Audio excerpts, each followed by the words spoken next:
recording will not include audio. Check my audio device. Continue audio.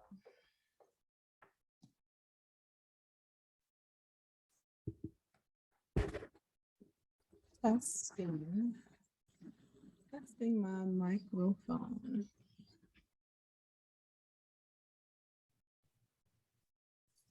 We are live on Facebook.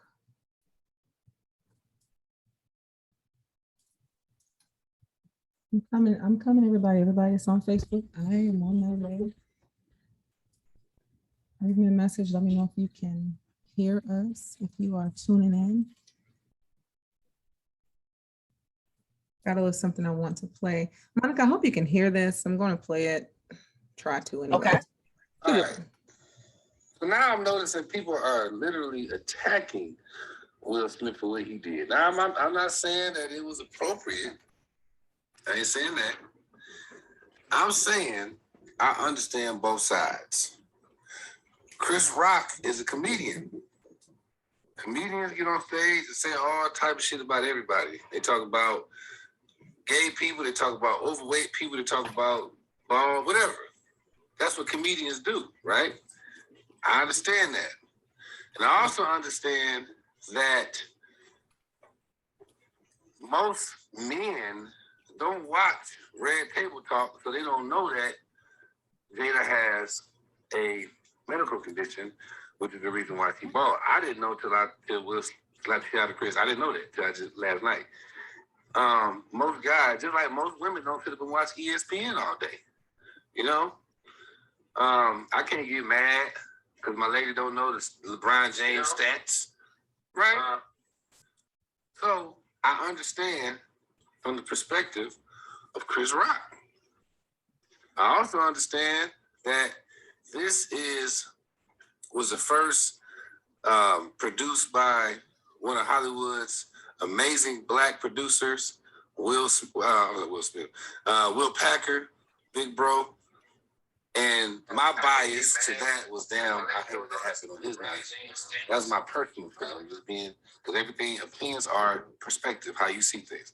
All right, now let's talk about Will. Now, I personally, I whooped somebody's ass in a church basement before, so I can't sit with nobody, okay? I'm gonna be working on me till the day I leave when it comes to people disrespecting and just taking it, right? Although I don't think Chris Rock was trying to disrespect his wife. But here's something you gotta understand, people. To all the non-protectors out there, because there's a lot of non-protectors that's like, that was just wrong, and that was and he shouldn't have did, and that's no, like Stephen A. Smith. Stephen A. Smith, we know damn well, somebody slapped shit out of you, your whole family, you ain't gonna do nothing. But I'm talking about the protectors out there. The protectors understand. I put myself in that position. I'm sitting here with my wife, and this man and my wife, I'm at home dealing with her. She got cancer, and she got whatever she got, and she dealing with this, and she's struggling. It's an insecurity, and she, and you go up there and clown on her, not knowing, but you did. And then Will looked over and see his woman's face, to see your daughter's face, and this person just humiliated him in front of the whole world. I'm not saying it was right, but I understand. See, the non-protectors out there, it's a lot of them. There's a lot of them. The non-protectors, it's easy to sit back and just say, well, it just shouldn't have happened. You're right. You're right. Just like the people out there where, I ain't gonna go that far, but listen, there are two sides to the story. I understand Chris Rock's side. I understand Will's side. I stand by both of them. I pray that they get together and have some kind of mediation and resolve the issue. I hate that it happened on the platform, again, mainly because, not just because it was produced by a black person, but because it was produced by the man who was the first person who ever gave me an opportunity to be on television, and Will Packer and his lovely wife. So, I understand. I'm not saying I agree. I'm not saying I disagree. I'm saying, Ooh. Oh, Monica. Monica.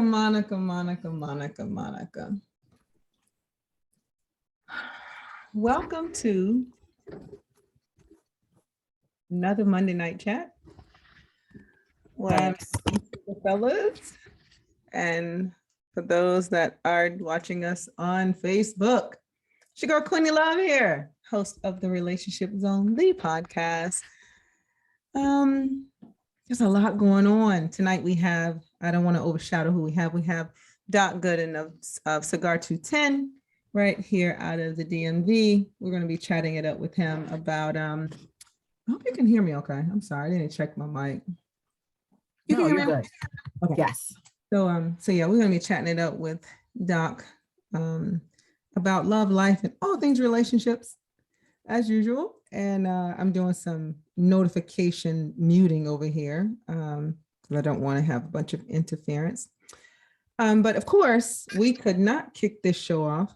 I feel like there's a weird echo, but we could not kick this show off without addressing the elephant in the room. Unfortunately, I was pulled in on this earlier, and I did not have the strength to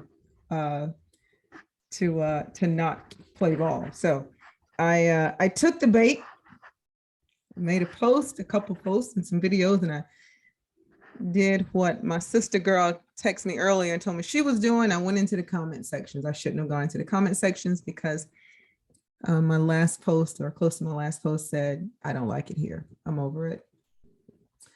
Monica, you sent me that video by Michael Anthony, is the brother's name. And Mike Bless.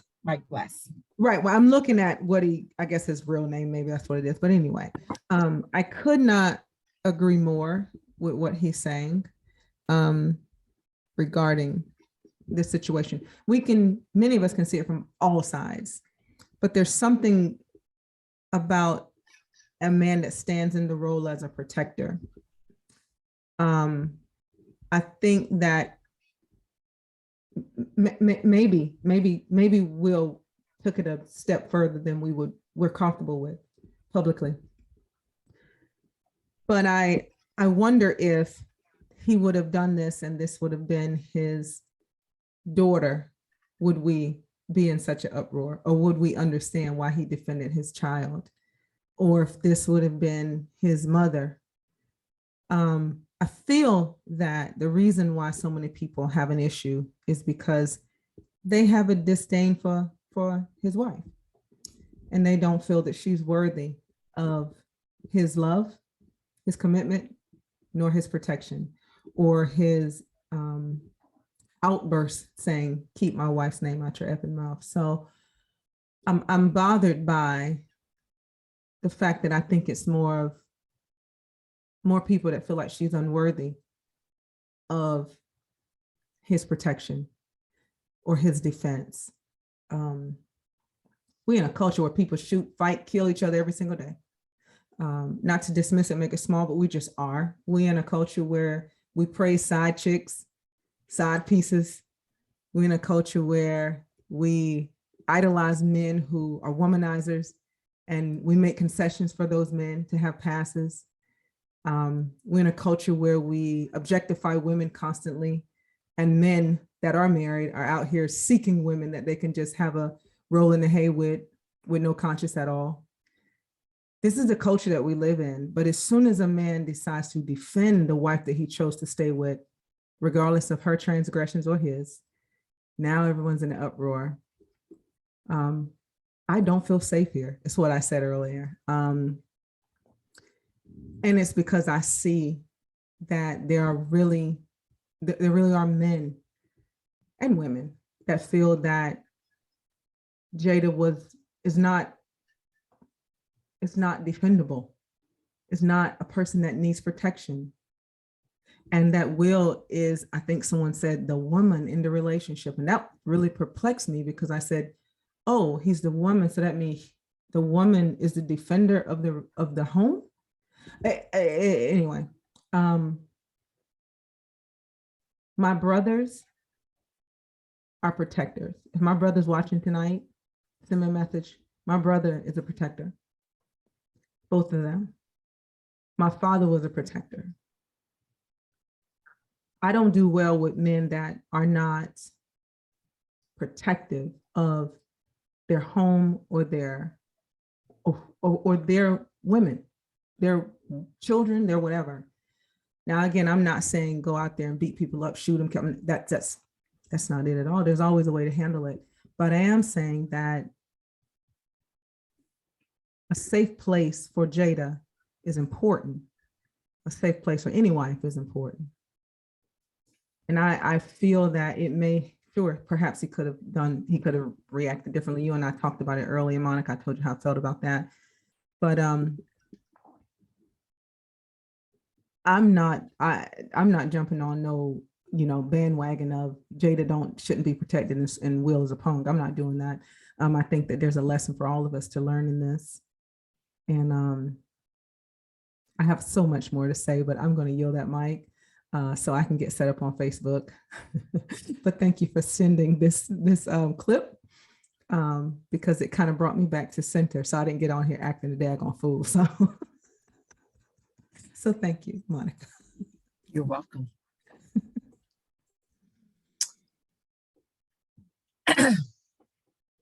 Where do I begin with this? I concur with you wholeheartedly. Men are designed to be protectors, just like, and I'm going to use the example of, because I am a Leo, Leos represent lions. Lions, they are king of the jungle. They protect their jungle. They protect their family. That's what men are designed to do. And just like the example that you gave about if that was Will's daughter, would have had the same, or correction, would the public be reacting the same way? Well, Jada Pinkett Smith is somebody's daughter. Regardless of her age and regardless of the fact that she has created a family, she's somebody's daughter. Regardless of whether her father was active or non-active, she's somebody's daughter. And at the end of the day, everyone's daughter needs to be protected regardless of what you think about that individual, because she is a woman, and a woman should always be protected. Her beauty, her whole disposition, her sex of being a woman, a female. The male is supposed to protect the female at all times.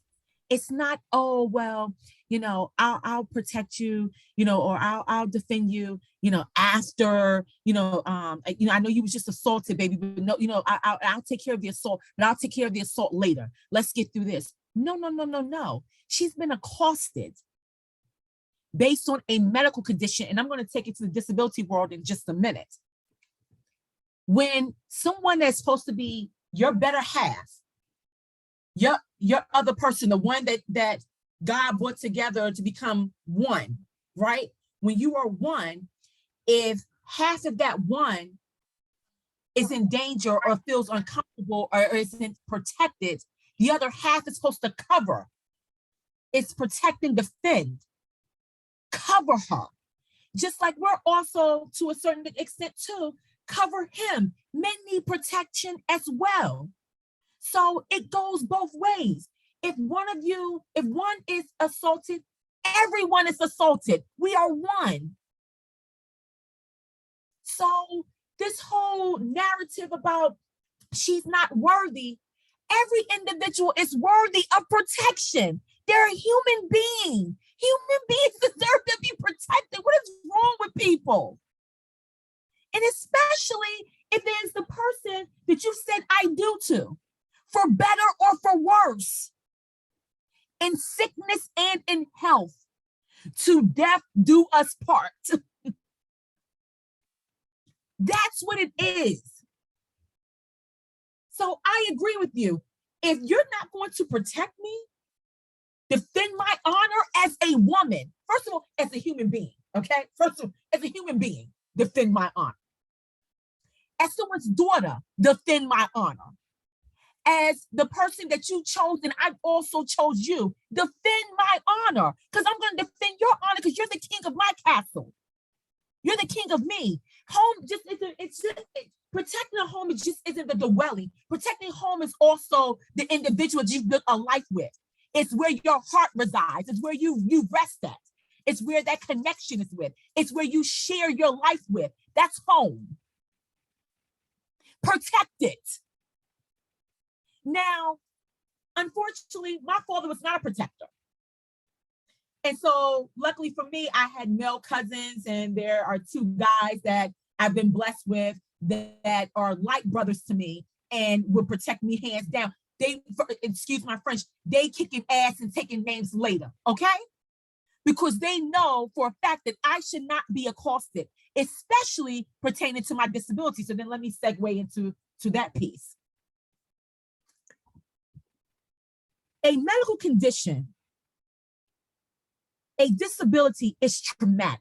It is traumatic.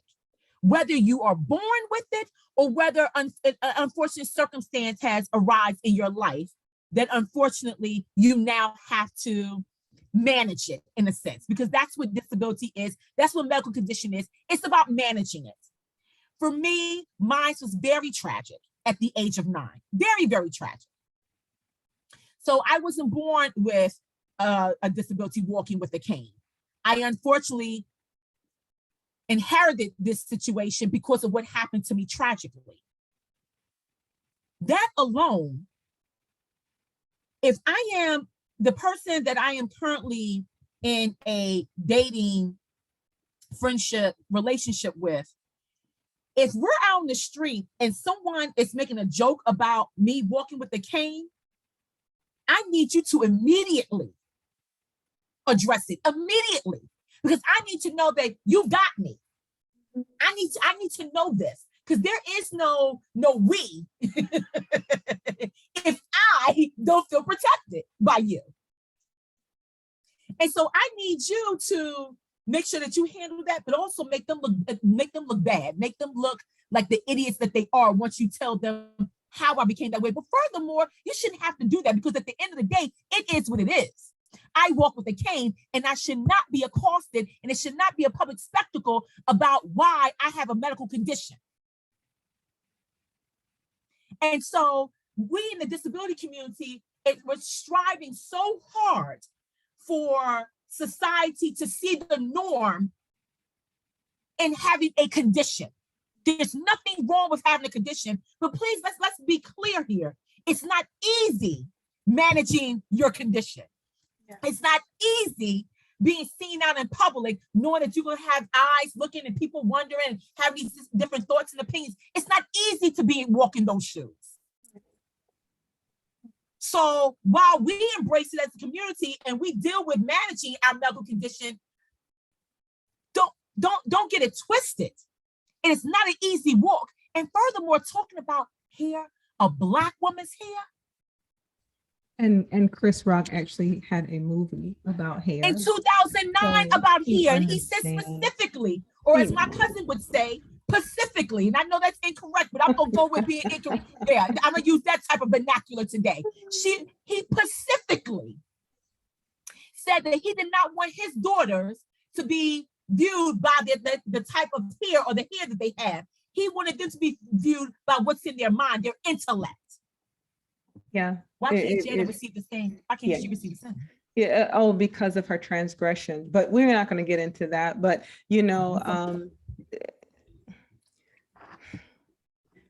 I didn't realize that we lived in such a society that was so morally conscious, because I don't see that in every day. I don't see all these high morale having people every day. I don't. I see some of the comments I saw online were from people that I know are in entanglements themselves right now, that been trying to be entangled with me. You see what I'm saying? Or that we're entangled with someone else I knew. Like, I literally my head feel like it's going to explode sometimes when I'm reading the comments, and I do not go into comments. But anyway, my bottom line and what I really believe is that I just feel that I think that some people feel that she is not worthy of being honored in such a way. But then nobody is, and neither is exactly. So nobody is. Exactly. Even though but You know, I learned today that the Bible gives concessions to men to have more than one woman. So Oh, really? Now, I that's don't that's consider that's myself what I to be was a told. Bible.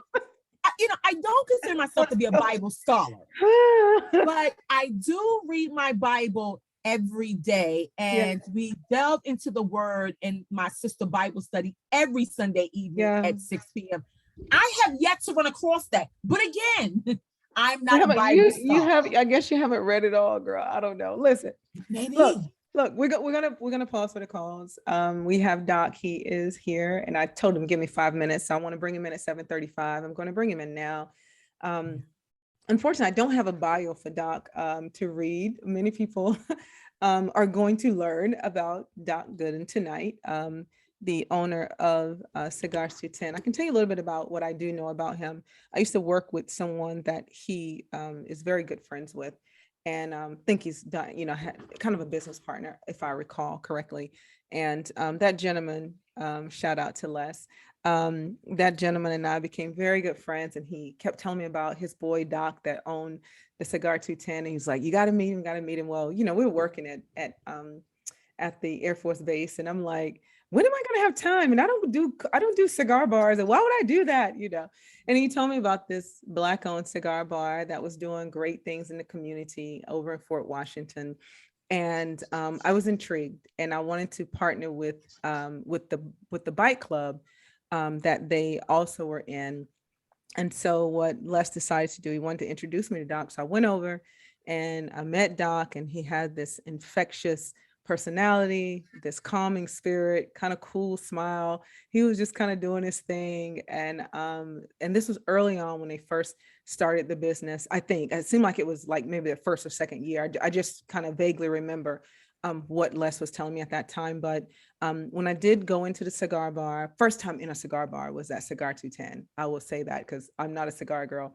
So the first time I'm in a real cigar bar was Cigar 210, Black owned. It was nice, I went next door at that time. I was eating chicken. Funny how long that was. But anyway, I was eating chicken. So I go next door to the Asian restaurant, and I grab some big chicken wings, and I come back to Doc's spot, and I'm sitting in the back, and I'm enjoying my wings, and just to really see this space that Doc had created that offered a place for men to just come out and be men and smoke their cigars and laugh and maybe drink their brown. I always say drink their brown. They could have been drinking anything, but they're sitting around, and it was so welcoming. And it was like Doc knew every person that came in. And if he didn't know them, he took the time to talk with them. And these are just the things I observed from the back, because I was sitting back at the bar area. And I said then, this was so long ago, seemed like, but anyway, this is in the beginning. And I was like, he got something. Like, I didn't know him, but I was like, this man got something.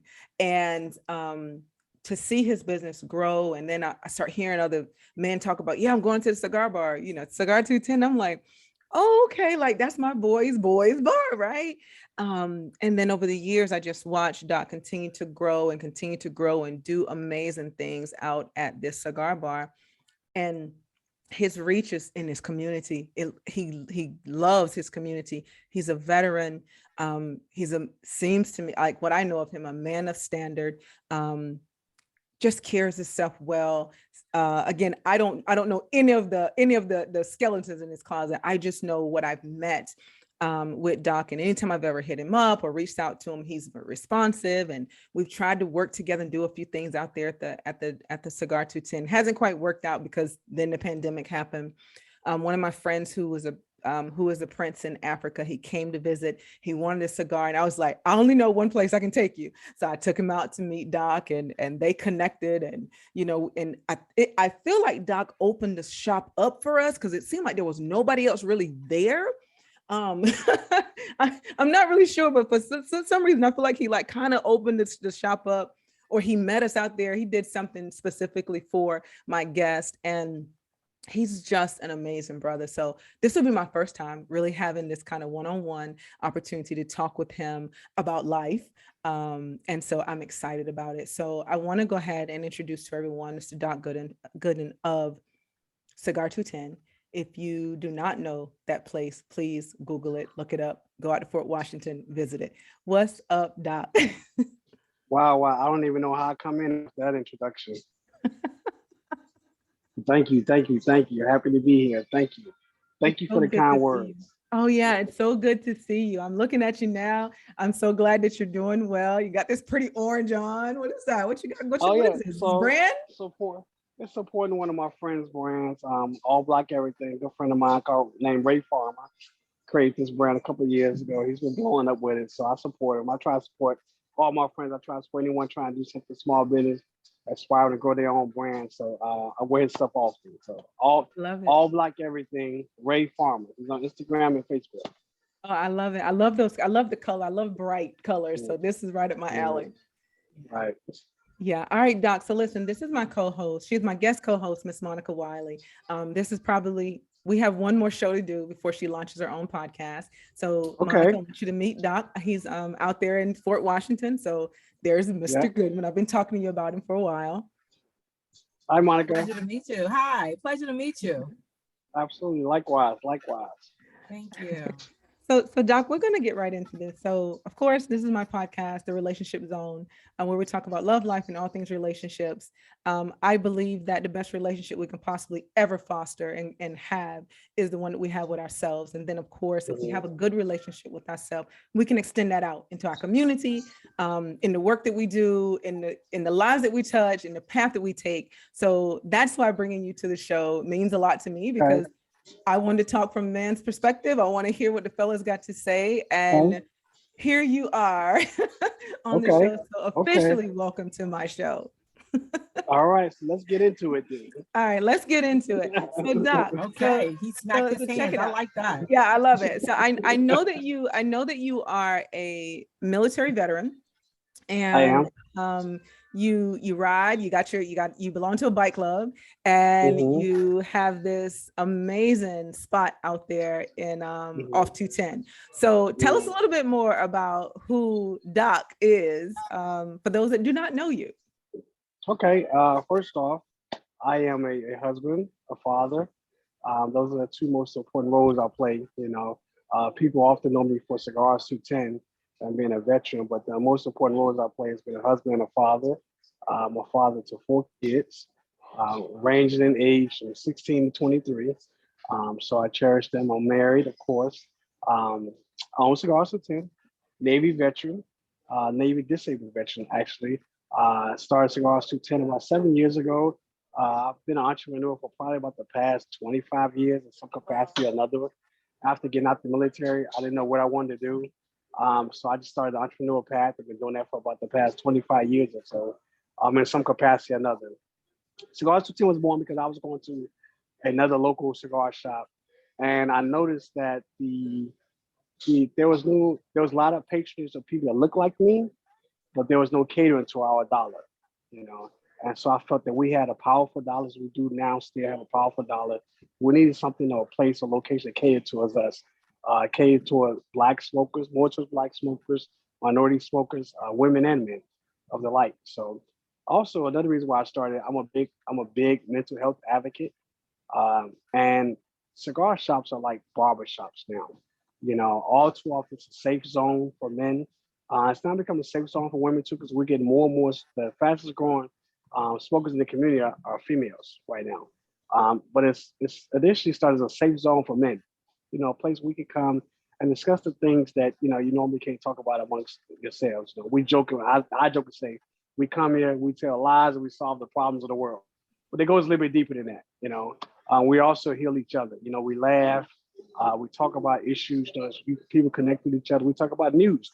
I know you guys talked about the Will Smith thing. We just finished debating that ourselves. And you get different opinions on it, which is healthy though. Healthy debate. So um, I'm passionate about community service. I'm passionate about mental health, specifically in the community, in my community, specifically with veterans, specifically drill it down even further with Black men and mental health. We suffer a lot from it, and all too often it's an area that doesn't get enough attention because we're raised to be strong. Suck it up. Keep going. This is just stop whining, be a man. So often we don't address the mental health issues that exist in the Black man community. So that's kind of like a little summary about me. Look, I feel like I need a little hand clap button over here. Like I gotta invest in that. I gotta invest Yeah, in she that. gotta get the I do. sound Hey, beat. I need a button. Make sure y'all get me a button. I need a button. Got to tell my people I need a button. Right. I need some sound effects over here. But you hit on something that that I saw when I came out there, which is what I was just sharing with Monica. I remember sitting in the back, just kind of looking at it, and I'd never been in that environment. So I'm very new to being in a cigar space, right? But I'm very familiar with barbershops and beauty salons. I was a hairstylist for over 20 years. And I Okay. was a barber very early on in my career of being a stylist. And I remember how, I guess, like how soothing it was for people to come and be able to just be safe and talk about anything in the barbershop and in the Right. beauty salon. And when I was sitting there in your shop, when Les first brought me out there, I was like, huh, he got something here. Mhm. Like I could Right. see it, and I could see people walk in and just let down their guard, and it was like it was the cheers of the cigar Right. bars. Right. And I didn't know you well then, but I was so proud to be in that space and have the Thank you. have the privilege of meeting you and actually seeing this, because I think I probably came out, when I think about, you said 7 years, I probably came there, you had only been open for about a year, because it seemed like I About a remember year that too. Yeah. year anniversary. Yeah. But Right. when I look back, I'm like, you have created a space that I think people used to just dream about, right? Really Right. wish they Right. had, because the space was always going to the barbershop or going to the bar. But they can come there. You girl, listen, Mo, he had the little chairs. You could kind of kick back and relax. And I mean, it really allowed you to let down the barriers, right? To just drop Yeah. everything. And so I knew you had something special out there, Doc. So Yeah. and the You and know, the fact, it's amazing. Mhm. I was gonna say it's amazing that, the original vision for Cigar 210 isn't what it is today. Okay. The original vision was this super upscale place, things like that. But then when I moved in here and I selected this place for the location, my vision changed to being a local neighborhood staple. And over the years, it's been, I've battled with um, um, imposter syndrome with Cigars 210. I always feel like, it's not enough. I don't deserve it, but also the pressures of no matter how good or bad it's doing, you can't close down because you are a neighborhood staple. There's people that deserve, that rely on this place. And like, it's a Monday. We probably have about 6, 7 people here now. There's 6, 7 people that come here 3, 4 days a week. Yeah. They need this space for whatever reason, and we provide that space. And it's almost like we are, I joke with my staff and say we're not allowed to have a bad day because a customer coming in need our ear to talk about a problem they have at home, a problem at work, a business idea, whatever the case may be. So I'm proud to say we provide that space. But what's also noteworthy is that I'm proud to say that we provide a safe space for women to come in here. We get women often, and you would think when women go into a space with mostly men, that there's harassment, there's catcalling. But there's none of that here. We don't get any of that here. The women are always respected, which it actually impresses me because it's not something that we put up signs and say, don't harass the women. But the men just naturally respect the women, give the women their space. They have conversations. They have, great debates and things like that. But there's never a level of disrespect or where women have felt uncomfortable, which I like that. I'm proud to say that. You know what? That's big. And that is hardly ever the Right. case. Right. So it's appreciated. I've that Right. was probably one of the reasons why as I shared earlier, I never went to cigar bars. I felt like it was a space for men. Right. But I've come to Cigars 210 quite a few times, and I always tell people you got to go check it out. Like I'm a frequent flyer there, right? Right. Like you got to go out there. I'll be all hype about it. but anytime I've ever come out, I've always felt welcome. Always felt safe. I always have. I've never had a moment where I was uncomfortable. After I got over the first time ever coming, because I'm like, too many men. Right? Right. But then it was just different when I walked in, and I was able to kind of blend in the back. I don't smoke cigar, but I was eating my food and having my drink, so it was all good. Right. You know. Absolutely. Yeah. So Monica, do you have anything to ask before we kind of start just popping some questions off at Doc tonight? No, I don't. Surprisingly, right? Yeah, surprisingly. So, What? Nothing? oh, don't I worry. don't It's know. coming. I should be happy about that. I think I got a feeling. You should. Probably. So yeah, count it all joy. So, Doc, one of the things I heard you share so proudly was that you pride yourself in being a father and a husband. I've seen you post pictures of your babies when they're doing things. I think there was a graduation not long ago and things Right, like that. And it's always right. wonderful to see dads and their children, their daughters. Definitely, I'm a daddy's girl, so it's always beautiful to see that. But one thing I also saw was that my friend over there got married and have a Mhm, beautiful wife. Okay, mhm. so let's talk a little bit about relationships. Okay. Doc, what? Tell me the important. Okay, you weren't married when I met you, if I recall. You were not married at the time, right? I was married. Okay, so you may have been kind I of was, I was in a living different separate. marriage. Okay, Yes. Yep. in a Yep. different marriage. See, there's life after Right. divorce. I don't want to put your business in the Right. street, but there is life Right. after divorce. Right. Right. There he is. There he There's is. life after divorce. All right. So Yeah. tell me, why was marriage in your future after divorce? Because a lot of people say that they don't want to ever get married again. So why or how did marriage become kind of, I guess, important to you for your future, right? Let me do it that way, because you did remarry. So what happened? Um. So I've always loved the union of marriage. I'm not one of those guys that say I'm never doing it again. I always knew I would eventually get married again. A young lady came into my life. I vibed with her very much. I fell in love with her very quickly. The energy was great.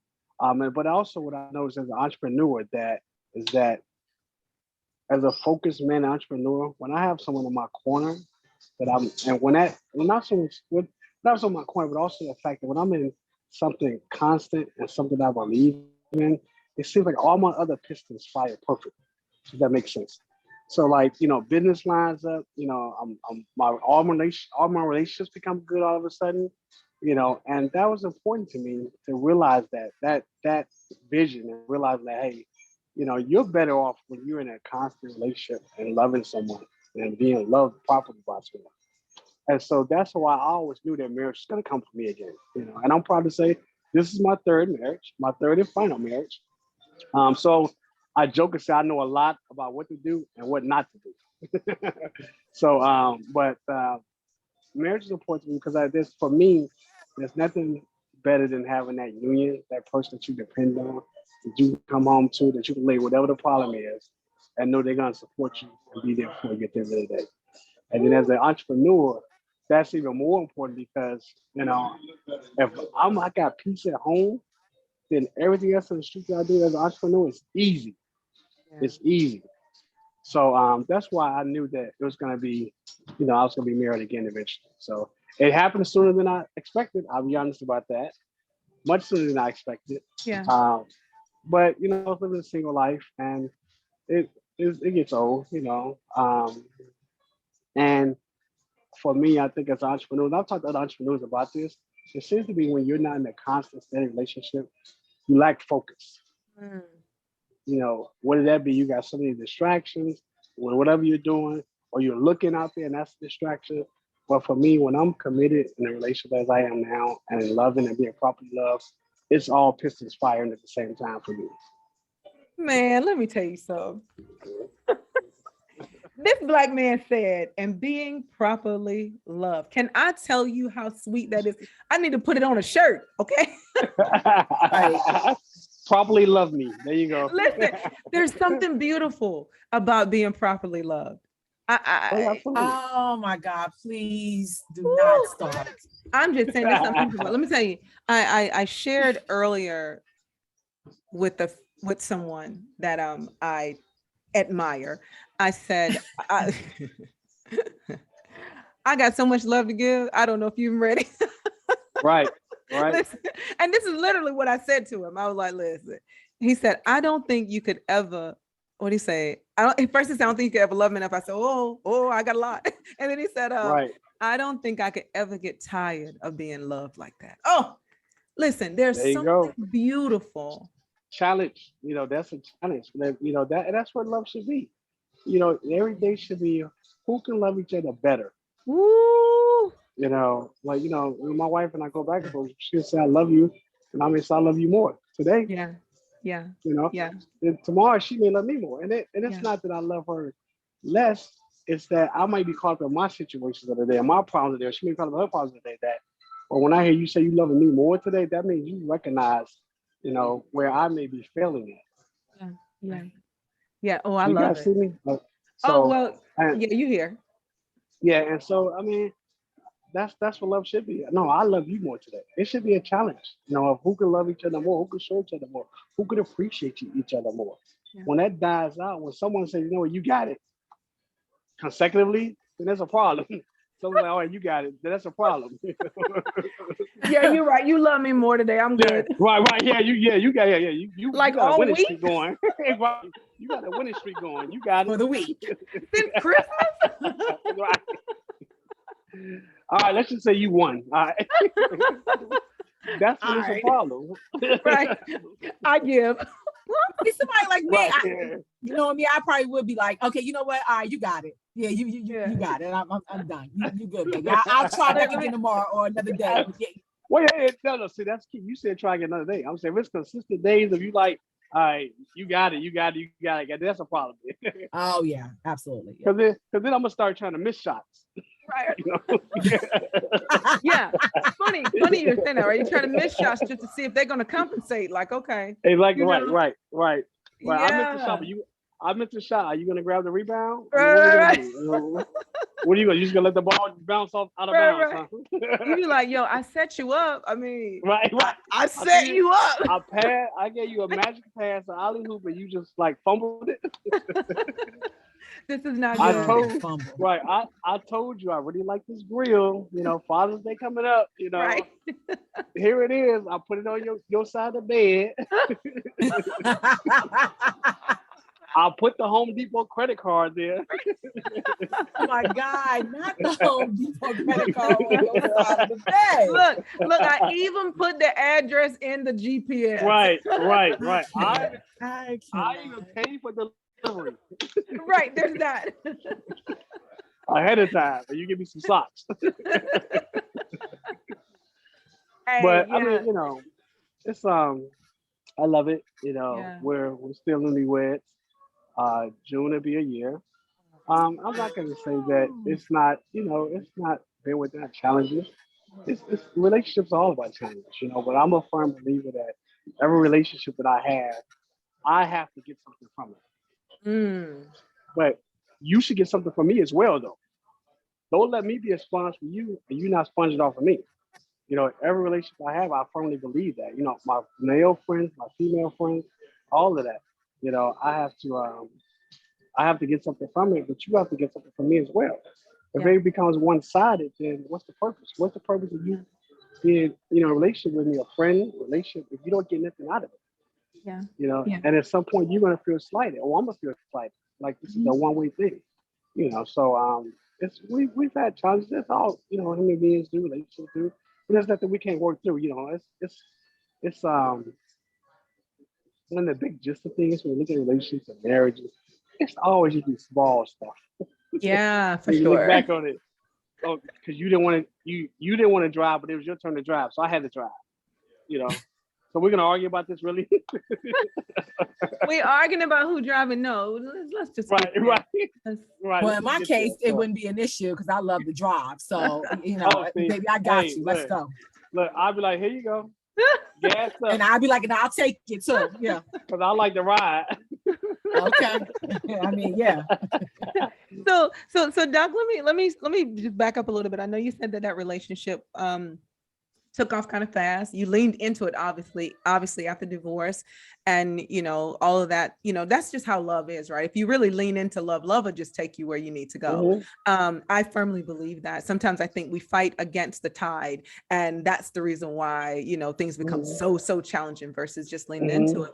So made you just lean into, this experience when it comes to your wife now? She was everything that I wanted, everything that and more importantly, everything that I needed. She's a strong woman. She's, quote unquote, very alpha. She's an entrepreneur. She's very driven, and one of the things that it really attracted me, she holds me accountable, in so many different ways. I knew going into it that, she made it very clear, we're not going to date for 6-7 years. That's not going to happen. She was very clear about that. And I received that, because I knew that that's not what I wanted, and I feel like as I've gotten older, I turned 50 last year, that I think as men, as we get older, we kind of learn what we want. I should say, learn what we want and what we don't want. But more importantly, we should identify that early on. It doesn't take a man 3, 4, 5, 6 years to decide if he want to be with you or not. Uh-oh. We know that. I know I'm gonna get in trouble by the guy. Uh-oh. Say it again, Doc. Say it again, Doc. Let me fall back. Whoa. I'm gonna get my man card taken. I'm spilling some secrets here. But you good. We'll make sure you get it back. Look, the good thing is I'm married, so I ain't gotta worry about it. So but I'm a firm believer that it doesn't take us that long to decide, what we want from a woman, or if that woman is the woman for us, or we can see ourselves spending the future with that woman. That especially, maybe when you're in your 20s, but even in your 20s and 30s, you're not trying to be committed like that anyway. But as you get older, you get in your 40s or mid 40s or 50s, you know exactly what kind of woman you're looking for, what kind of look she got, what size she is, how her hair is, everything about where she working, what kind of occupation she had, does she have kids, don't she have kids, how old are the kids, how many kids she has, all those things that's on your list immediately, So when you meet someone, it's not no 3-4 year process to figure out if you want to be with her. It's, I firmly believe it's a 3-4 year process to decide if something that's better is going to come along. Ooh.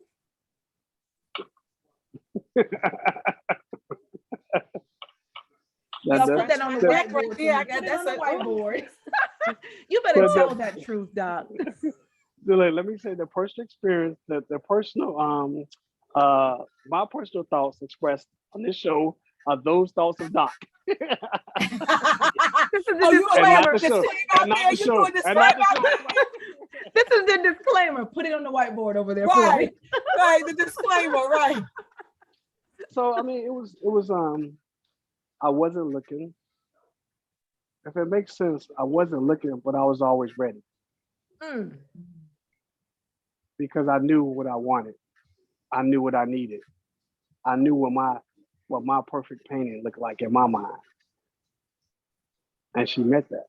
And it really becomes a matter of, in this day and age, as we get older, with everything going on in the world, it's harder and harder to date these days. I think, like, I feel for my single friends. I hear the stories that they go through and the stuff they go through with women, and even my female friends, stuff they go through with men. It's hard to date these days. It's hard. It really is. Oh, yeah. It is. And, yes. It's depressing dating nowadays. Yeah. It is. I feel like if you meet someone and there's some type of connection there, pursue it as much as you can. As long as your energy is being fed and your soul is being fed out of that, keep going and see what happens. I'm so in that space. I totally agree with you. But I also believe in, as long as you're single, date multiple people. Totally in that space. Have fun with it. Have fun with it. Guys, make women earn your attention. Ladies, make a man earn your attention. Everything we do is going to be in our actions. Actions is, in this day and age, especially being here with so many options, it's all about actions. It's all about actions. You can say everything you want to say. It's about your action. What are you doing? Are you calling me? Are we spending time together? Are you doing a nice thing? Do you recognize my love language? Have you asked me my love languages? Do you care about my love languages? All those type of things. So I think dating should be fun. I realize it's hard these days. Wow. We're both in there like, yeah, I need you to be my big brother. Sorry. I'm gonna bring a few in front of you, Doc, and I just need you to do some betting for me. Right. Yeah, let me know. Yeah, right, exactly. Right, right. Bring them This all one, to the cigar bar. yeah, I'm bringing them all to the right, cigar bar, yeah, Doc. right. Yay or nay? They Nay. were like, who is this dude, Doc? Who is he? And why am I talking to him? Why is he Right. questioning me? But Doc, yeah, so so tell me, like you know, you were in this entrepreneur space. You're a handsome brother. You're, business owner doing your thing. You always dressing sharp. You doing your thing out there, right? Was it difficult for you when you were dating to really find the woman that was there for you and not there for what she thought you could provide for her? Mhm. that wasn't hard for me actually. I think that me personally, I've always been driven to a certain type of woman. Um, if just have to line up like that, it's usually an entrepreneurial spirit woman. You know, and I think maybe the fact that I can kind of wean through things probably better than most men. As an entrepreneur. So I never, for lack of a better term, wasted time for someone who had the wrong motives or the wrong intentions. Because it was pretty much, I was able to see through that very easily. So I never wasted time in those areas. So it wasn't hard for me. It was hard. It wasn't hard in the sense of being those people coming towards me. It was hard for me to find someone that made meant up to my requirements. Now that was I would say that was challenging to find someone that met my requirements. But I Wow. didn't get a lot of women was like, oh, what can you do for me type deal. I didn't get a lot of that. Wow. Wow. Wow. Wow. All right. You have any questions, Monica, before I get into my lessons learned? Again, I'm surprised I don't. Oh my God, Look, Monica. this is just I so can't believe you are shutting me down. Because I always have a question, a thought, something, but I done did all this prep, but you ain't got nothing. No, I didn't do no prep. I was like, what are we talking about? Okay, I'm good. I'm ready. so goes to yeah. show that you really dropping some good jewels, and it's hitting me in places where I can't come back with anything. But there's still plenty of time though, so we'll see. Yeah. Okay. So the thing is that it's so good to hear a man just speak from a very vulnerable space talking about love and relationships. Mhm. I don't think that we do this enough without feeling attacked or like you have to defend yourself so I like to create safe spaces for conversations like this, and two, I love to see men that are bold enough and comfortable enough to speak from their heart space about life, because Mhm. this is important. Like oftentimes women sit around and we think that men don't talk, or if they talk, they only talk to other men, or there are some of us women who create spaces that are a bit toxic, and so men don't feel safe talking. One, I never want to do that, and two, I believe that there is power through having these conversations. There's change that can happen. You can give me a different perspective. You can still give me hope that there are men that actually feel and talk. Oh yeah, absolutely. Because we see something different oftentimes. I would be remiss if I did not at least bring up the current event today that's going on, and it's everywhere. We cannot get away from it. You don't have to add to it if you don't want to, but I have to ask you, since you did share that, you guys have obviously been talking about it, and there's so many different views out here on it. And I shared earlier that I no longer feel safe because I feel that there are so many people that feel that Jada was not worthy of Will coming to her defense in whatever way he came, whether we agree with what he did or not. But I feel that so many people look at her as if she's not worthy of the man that professes to love her, the mother of his children, the person he decided to build his dynasty with, is not worthy of him responding in the way that he responded, or in any way when it comes to her. And so that grieves my spirit, because I live in a space of grace. And if I'm with a partner that just so happened to cheat on me, right, or maybe even embarrass me, if I choose to stay with that person, that's still my person. Right. And so I just don't feel that we extend that same respect Grace. to that, or grace to that relationship. So with all that being said, that's my position on it, which is that's what's been grieving me. And I've been a little passionate, and I shouldn't have been on No. social media with this, but I do want to know kind of your thoughts as it relates to this scenario, this situation that we watched unfold. So first and foremost, I'm not in their household. I'm not in their bedroom. I'm not at the red table. When the cameras go off, let me say that I do feel that our Black women, specifically my spouse, my wife, I'm going to protect my kids. I'm going to protect at all costs. At all costs. Now, having said that, is there a way to do that, though? Yes.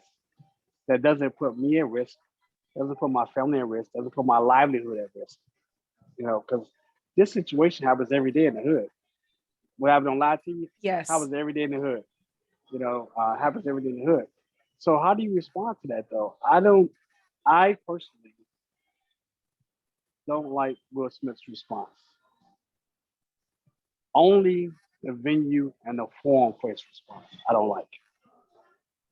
And I'm gonna tell you why.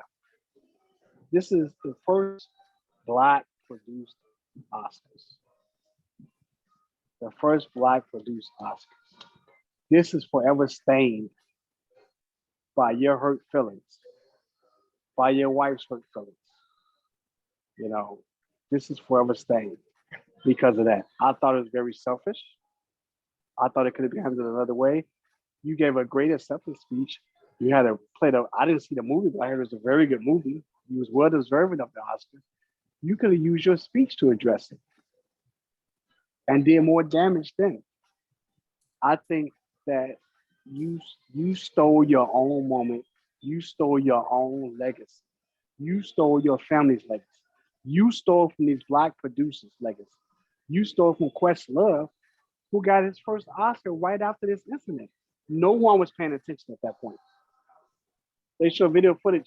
Questlove getting his acceptance speech for some movie. He did a soundtrack or something, and everyone's like moving. It's like this chaos in the audience. You stole from so many people to protect your wife. Hold on for a second. Sure. But only you can think that was worth that moment. I personally don't think it was worth that moment because you could have addressed it off stage, backstage, in your acceptance speech with so much more power. I forgot what number I was on, but my next point is a Black man slapping another Black man on national TV live. I can't agree with that. You know, we already are at such discontent with each other already. And here we have multi-millionaires doing what we do in the hood. And I expected so much more from Will Smith to be as a classy guy. I would never expect that, which leaves me on my own opinion, and a very popular opinion right now, is that you're dealing with other issues that you chose to act out in this manner instead of dealing with issues that you need to deal with. You know, but again, that's just my personal opinion, but it seems to be a very popular opinion that Will Smith has been bottled up on a lot of stuff since this whole entanglement stuff and all this stuff that it's like, yo, I'm a man still. I am a man. I'm from Philly. I'm a man still. You know, I need to step up and do something, you know, and I just don't agree with the way he handled it. I'm not saying I have a problem with what he did. I don't agree with the form, the time of it, the venue of it, all of that, because I think that we expect more from our quote unquote Black leaders, actors and actresses that we look up to, our kids look up to. You know, you make $20 million a movie. Why are you smacking a man because he said something about your wife? There's another way you could have handled that.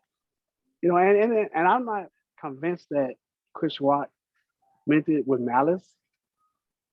I don't think that. Now, if he meant it with malice, absolutely. Well, we gotta protect our queens, absolutely. You know, but I don't think he meant it with malice. And then you can read back some of the stories. The rumors are they've been having beef for years. So the way it came out, so you know, but overall, I just don't agree with the way he handled it. I'm not saying I disagree with his actions. I don't agree with the way he handled it and the form he handled it. Meet him backstage, smack him up. Let it be reports that you smacked him, but it's not on live TV. You know, I'm watching CNN this morning. They're talking about it in like another country and the different language they was reporting about it. This is like world news. But the sad thing about it is, and I commend Chris Rock. The sad thing about it is, Chris Rock won in this. Because you took that and you maintain your professionalism, and you threw some comedy in it still. What man can stand on live TV and say, yeah, he smacked the shit out of me. Me and Will Smith been rumbling on that stage, rolling around in tuxedos. They'd be like, cut, cut the commercial break. So, yeah. But imagine if it went that route. Imagine with that route. So then my next thought is that, and maybe I'm overthinking it. It becomes, well, here's the first Black produced Oscar, and here we are, got two Black men fighting on national TV over a joke. So, and I understand Black women now feeling like that because of things and comments she's made that she's not worthy of his protection. I disagree with that because, he chose to stay there. So if he chose to stay there after all that, you still got to live up to your part. You still got to be a protector of her. You chose to stay. You still got to protect her. Absolutely, you got to protect your wife. You got to be a protector. I just think there's a different way you could have protected her. I don't think the solution is to go up here and slap another Black man on stage. Now, you didn't even punch him. You slapped, which is the most demoralizing thing you can do to a person. Well, spitting would have been the most. Right. I mean, yeah. I mean, after spitting, or slap and then spit, and then you turn around, walk away with your back to him, like, what are you gonna do? And then he sits down and say, keep my wife's name out your effing mouth. Yeah, I think that you ghettofied the Oscars. I think he really messed up his legacy. I do. On his moment, I think he messed up his moment. He messed with so many people's moment, and I'm totally surprised. I wouldn't expect that from Will Smith. But maybe that's the fact that he was going for, doing something different what y'all expect, and what people expect. Trying to live up to something else or trying to prove something else. But I don't agree with it. Okay.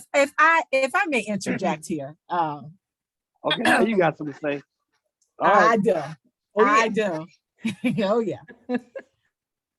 I dissent with you all the way around. In every. Yeah, I disagree. Okay. I disagree. All right, let's get it now. That's what I've been waiting. Let me put my drink down. Let's go. I've been waiting you to get one. Let's go. Here's why I disagree. First of all, I think what Chris Rock did, I think it was malice. I do. I think it was flagrant. It was definitely intentional. For two reasons. One is he's been, for some odd reason, at Jada and at the Smiths since he hosted the Oscars in 2016, right? So I definitely felt that it was definitely intentional and that he definitely did it with malice wholeheartedly. That's number one. Okay. Number two, I understand that, Will Packer, this is, the first that a Black man is producing the Oscars and that they were trying to diversify. I get all of that. And yes, that is his legacy. I'm sorry. Stuff happens. It is what it is. At the end of the day, this wasn't just a joke about, she just happened to cut her hair real short. And so now she's looking like an imitation, a replica of G.I. Jane, this movie. She has a medical condition. Okay. This is a disability. Okay. And we're talking about Black women hair. That it's symbolic. It represents power. It represents beauty. It represents the adjectives, the attributes of a woman, her strength, her honor, her character, how she's been able to hold down her family, how she's been able to, and sometimes if she's a single mother, she's being mother and father. She represents all of these beautiful qualities of a woman, especially a Black woman, and having to deal with other women in corporate America and having to sometimes have to appease other women just to be recognized. Get back to Jada Pinkett. Not. I'm getting back. Okay, so I'm getting back to Jada. Not Shanice in PG County. Get back to Jada Pinkett. Jada Pinkett ain't dealing with all that. Get back. Well, to a certain extent, she did. Right. Because if you think about, well, maybe you didn't see the Red Table Talk, but they had her and Gabrielle Union had a conversation, and they both was in their high peak of their careers.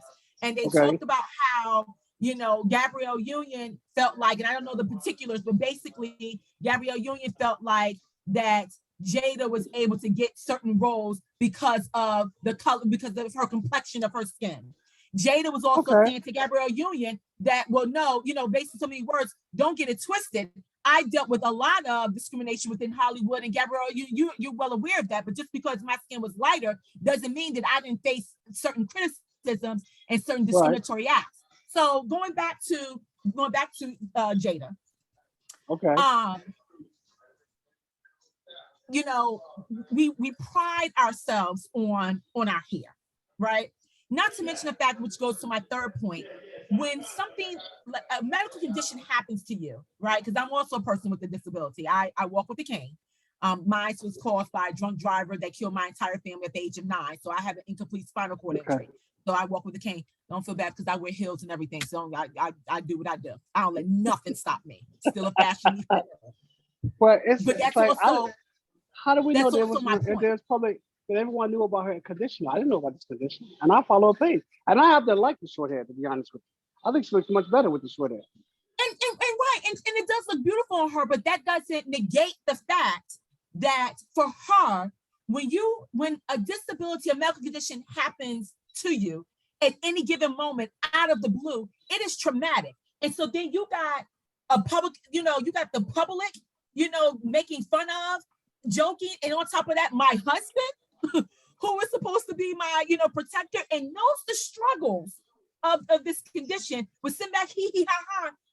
He had to look at me for him to then see the hurt in my eyes and the lack of protection coming from you. That's a key point. So why did you really do it then? Which also leads to another. I ain't gotta look at my wife to know if what you said offended me or her. This is true, but listen, I don't need validation. I have an answer to that. I think that we saw the cut back and forth. Chris already had a joke going. I'm not 100% sure that Will's laughter wasn't one at what he was saying initially, and or that sometimes you have to try to laugh stuff off, not to really respond in a way, where like you may want to, like, wow, like so a nervous laughter. A nervous laugh. So you kind of laugh it off. But I believe that at some point when he saw the pain in his wife's eyes, or the fact that she was super uncomfortable, I believe it caused him to then say, wait a minute, hold up. I think it's a girl's prerogative to change her mind, and I also think it's a man's prerogative to change his mind too. Absolutely. And but we're the culture now where if someone says something that you don't like, that is the result of physical activity, physical assault. So I would think honestly. So here's the deal. What are we teaching kids? What are we teaching kids? Here's the deal. I do believe that we should be past an age that we don't do that. But I'll be very honest with you. It was just a month ago that I was tested by a young lady that called me and texted me and told me to bring my so-and-so outside because she was going to kick my behind. And I remember telling my daughter, I said, so listen, I'm not in a space in my life now where I'm worried about getting a security clearance. I'm no longer in a space in my life where I am raising little kids. This girl might be worth the charge for me. And literally, that was my thought. It was, and so I look at Will, but that was just me. I'm little me. I have nothing really to lose. So I'm like, hey, I can go out here and do this. But to me, when we're talking about Will, Doc, I agree with you. I can see both sides of it. You probably have explained it better than anyone else that has been out here, because everyone loves to bring in her infidelity as the reason why she's not worthy of him jumping up to her defense. Oh no. What I've been saying, it should not play a role. So what I've been saying all day is, to me, there is apples and oranges. No, we shared, Monica and I shared earlier, sure, there's another way he could have handled it. Perhaps he could have just walked up there in rage and whispered really closely in his ear that if you, she could have followed behind him. And she could have followed behind him. I totally believe that there would have been way more power in him doing that. I also believe that he could have went around in the back behind the curtain and punched him in the mouth if he really felt like he had to. Right. I also believe, as a woman, and I don't know what Jada did. I don't know how she responded to her husband getting up there. For me, I'm involved with the man currently that I know 100% not would do that, but would make sure that I am comfortable in any environment that I am in with him. Right. I've never seen him in a situation where he loses his temper. I don't know that, but I do believe that if I did see him in that space, what I would do as a woman is say, hey, it's not even worth it.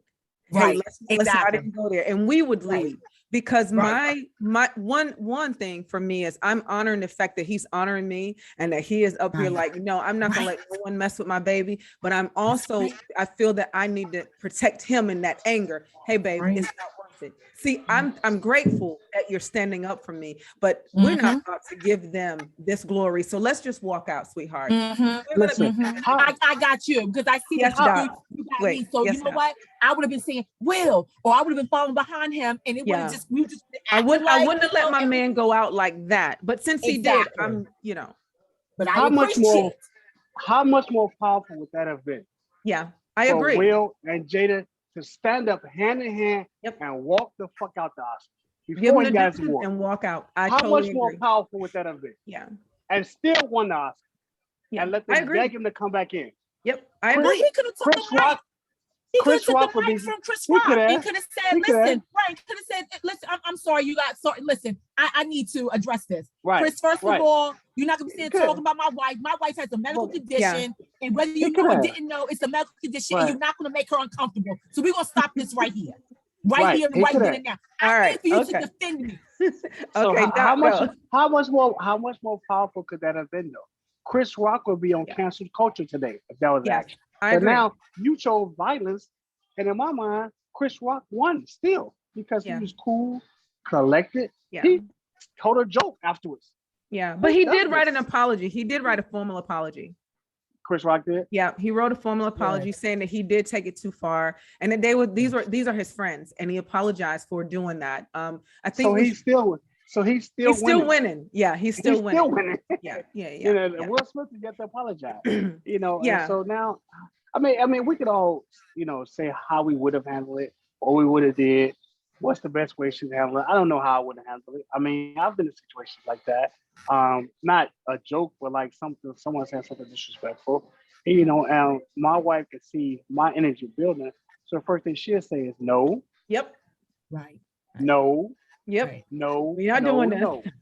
Right. Not gonna do it. It's not worth risking what we have, risking you. That's right.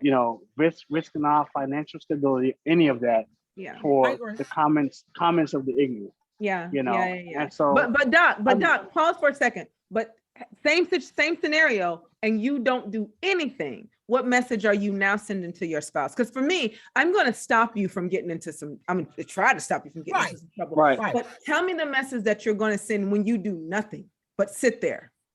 Right. Well, so one of the things that women, Black women in particular, need to feel protected. They need to feel safe. They need to feel secure, and that safety there's so many parameters to that. Physical safety, heart, financial safety, stability, all of those things. So it's a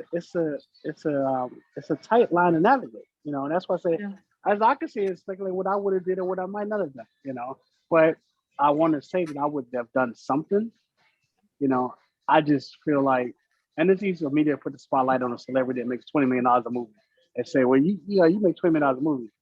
Hey, babe, chill, it's a joke. He a comedian, whatever. Right. So go buy a Birkin bag or something, No. Go take the private jet. Go take the private jet somewhere. You and Chris Rock go have lunch and let him apologize. It's easy to speculate, but I agree with you. as a man, as a protector, you have to do something. You have to say something. Yeah. But also let's debate that. Why? You know. So let me back up. At what point do we feel that celebrities have to have feelings, and we supposed to consider their feelings? You chose the life you chose. You put your life on the spotlight. So, and I'm not saying that it's an excuse because he chose to stay with her, but it's okay when you can put you and your husband's sexual life on a public display, or someone jokes about your medical condition, it's offended. So you Well, can't pick you and know, choose what you're gonna put out but in the but public Doc, spotlight. but Doc, you can, because if excuse me, there are a lot of polyamorous relationships out here in this world. Right. Yep. So, but that's like saying, maybe you just find out that we're polyamorous, and maybe we decide not Right. to actually say we're polyamorous, but Right. we've had an agreement all along, and you just finding out because I'm sleeping with somebody's husband or somebody's wife. So Right. now it's an Right. issue, right? Well, that's between me and them, and the fact that it got out, right? Me, my spouse, and the fact it got out. But that has nothing to do with now when I walk in the street and someone disrespect me, that is not welcomed. I welcome the lover, right? Right. And we this is what we've agreed upon, right? Right. Regardless of how it comes out. I still believe that they had an agreement, period. But this is what we agreed upon.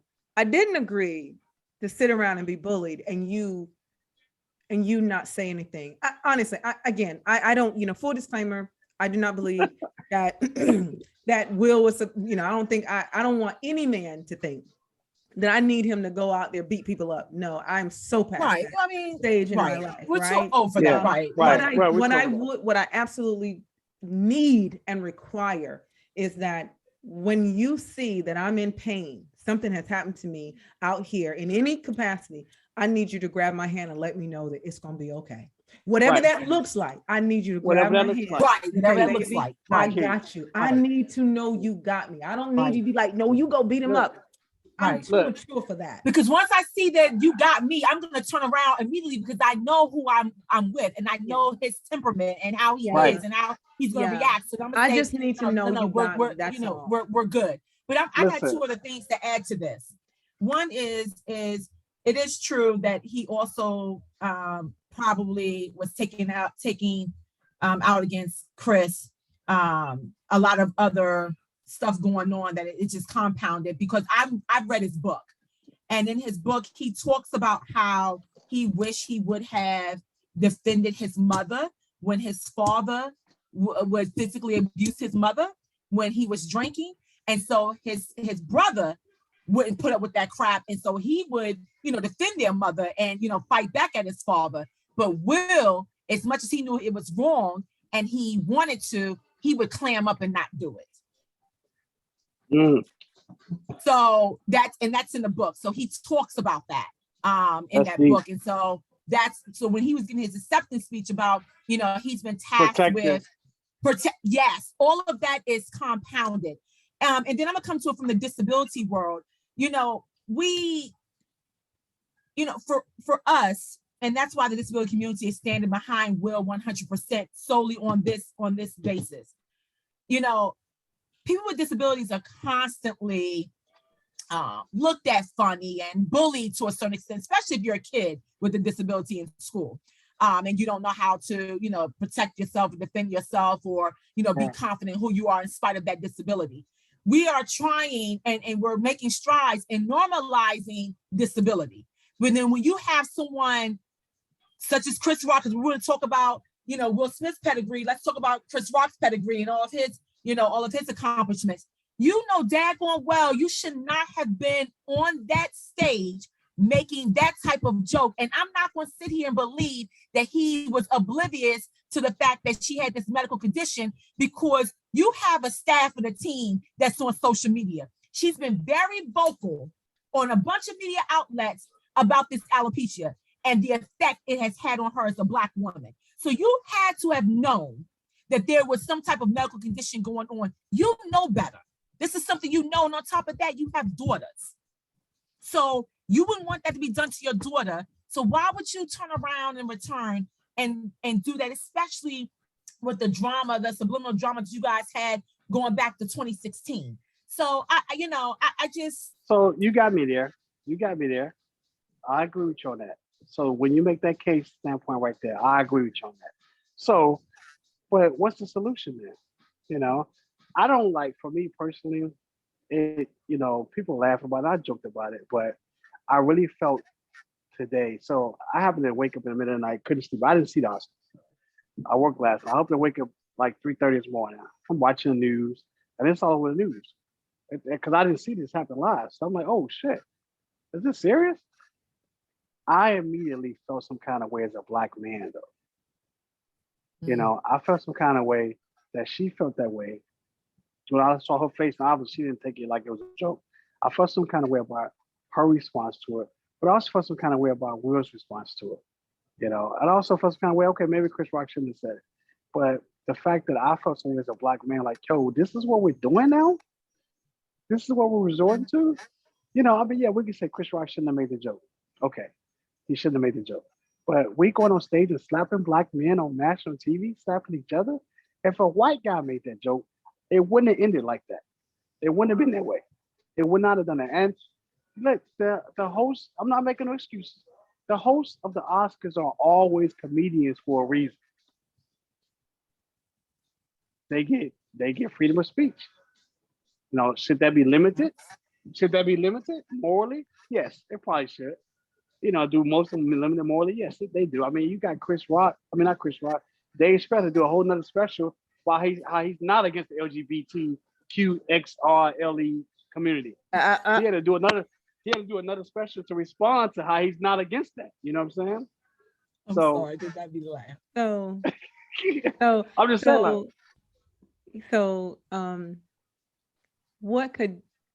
what are we learning from this, right? One, I think, what are we need to be protected. We need to feel that we are protected. So you said something, Doc, and as a black man, again, I'm a black woman, right? I love the fact you can tell me this as a black man, how you saw it, right? Because I know that you're probably not the only black man that I was embarrassed by it. That's what I was about to say. Felt a sense of embarrassment as a black man. I can understand that. A stand-up, black man in your community, and then now you see this, someone that is legendary, right? Right. But there's a couple of things that you said I want to just shed a little light on. You said if it was a white guy that did this, that would have said this, it would have been different. Two things. Would the white guy have even said anything to Jada? No. True. Likely not. Probably not. Likely not. He wouldn't have done that. Right. His writers would have said, no, don't do that joke. Right. Exactly. Whereas Chris Rock because there's a sensitivity there that they know exists, and they wouldn't have done that. And I think that we do not allow our black culture to have room to be sensitive and fragile, and we do definitely not allow our black women to be sensitive and fragile. So that's the first problem. And then secondly, I said, would this have been okay if Chris Rock would have said this to a white woman that had a bald head that he did not know was receiving chemo treatment? Would it have been okay? Or would it have been then justified had someone went and hit him in the throat? Also, lastly, I know I said that was my second point, but I do have one more. You did say that was your second one. You're passionate about this. I am. But would this have been okay if it was his child that he was poking fun at? So see, when we start to bring this home, it was never okay. It just was never okay. I think the reason why many people are giving passes to the behavior is because they dislike Jada, and they have a resentment and an uncomfortability with the fact that she brought Will out to the red table, and they as adults discussed their infidelity. So I totally agree with what you're saying. Like, I'm, showing up, acting up at the Oscar, all that. Gee, let's not do that, right? Right. So put all that aside. I just focus on exactly what happened. Right. I wish it wouldn't have happened that way. Will Smith is human. I really hoped it was staged. I mean, I was saying this all the way till the morning. This is staged. This isn't real. It was such a weak slap. I mean, it was an actor slap, right? Right. But then when I began to really unpack it, I think this was real. But then the last question I have is, I thought this was kind of pre-recorded. So why would that still be in there? They cut so much of the Oscars out. So why would they not edit out the fight? Why would they not? They did that for a reason. So therefore, I'm not 100% sure that it's not part of Oh wait, it was a bigger story. I thought it was live. I thought it was live too. It wasn't live. So let's just unpack that. How many shows do we know that's really, really live now? Because let's think about it. Well, there's a delay.